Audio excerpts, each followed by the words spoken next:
My name is Ian Tom. I'm the Executive Director of the Canadian Avalanche Centre. Recreation, summer and winter, I think are core values of people in Western Canada, Albertans, BC. And then when we look at Revelstoke and a lot of rural communities in BC in particular, winter tourism is a big economic driver. Revelstoke in particular, people come from all over the world to come here to go skiing, to go heli skiing, to come snowmobiling, and it's a part of life.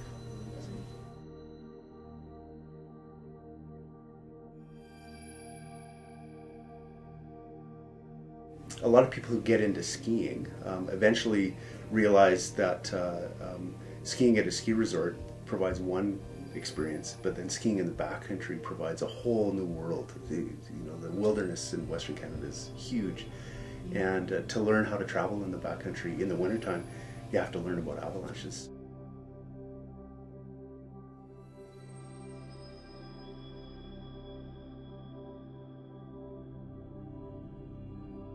Avalanche, simply defined, is nothing more than just moving snow down a slope. So whenever you have terrain that's sufficiently steep and you've got enough snow and the conditions are right, then that snow can trigger and move down.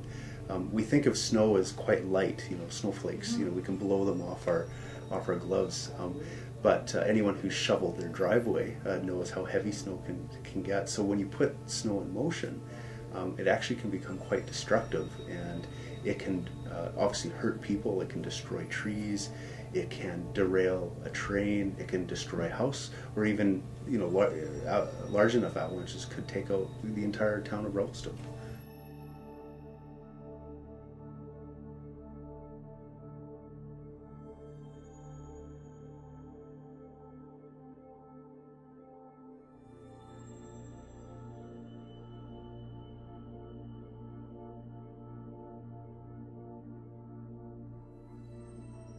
The snow, when it falls in the mountains, layers, and so it creates a stratified snowpack. And some of those layers are strong, some of them are weak, some of them bond well to each other. Other layers don't bond well at all to each other. So basically, you have this cake, if you will, that develops.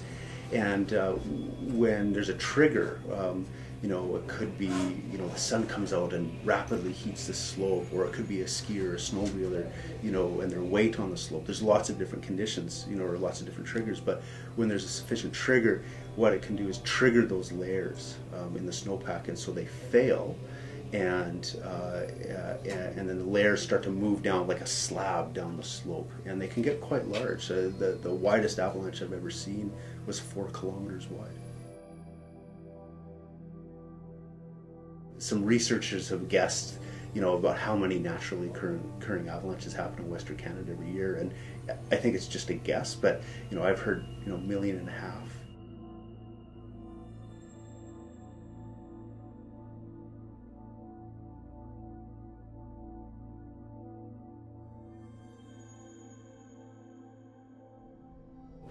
Human-triggered avalanches, we don't really know how many happen every year, but Canada averages about 14 avalanche fatalities a year. So these are people who were traveling in the backcountry, usually for recreation, skiing or snowmobiling, and they trigger the slope, and they're killed because they were buried.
avalanches travel so fast.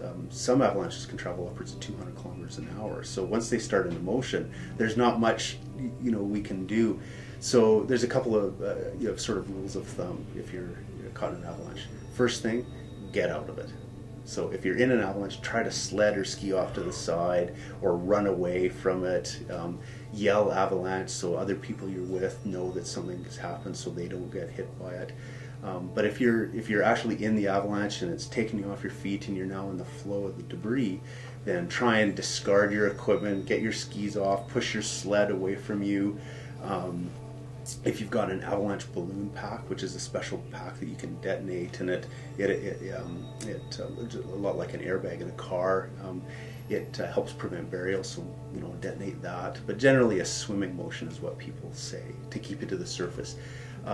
Being in an avalanche in and of itself is dangerous because of the masses involved. You can hit things or whatever, but really it comes down to being buried and having your airway compromised, and you've only got about 10 minutes if you get buried for someone to come rescue you before oxygen runs out. So it's a very, very critical situation if you're in an avalanche, and proper training and having all your friends that you're with with that proper training is just really, really key. In 2003 was a whole series of accidents.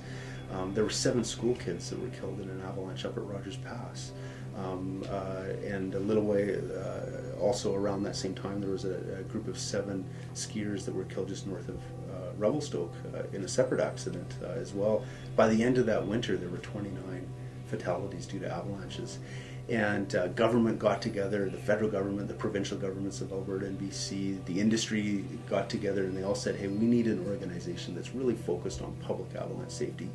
And the Avalanche Center, Canadian Avalanche Center, was born, and that's us here today, and our head offices are here in Revelstoke. We also have offices based in Vancouver and also one in Fernie as well.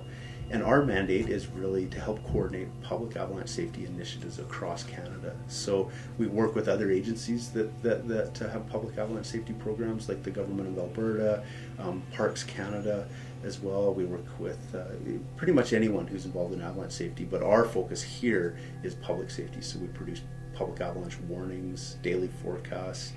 We do a lot of media work when the conditions are quite dangerous in the backcountry. We coordinate avalanche training for recreationists. We train about 6,500 people a year through our training programs, and do a whole suite of other outreach and awareness activities. And it's all around improving public avalanche safety, in Canada.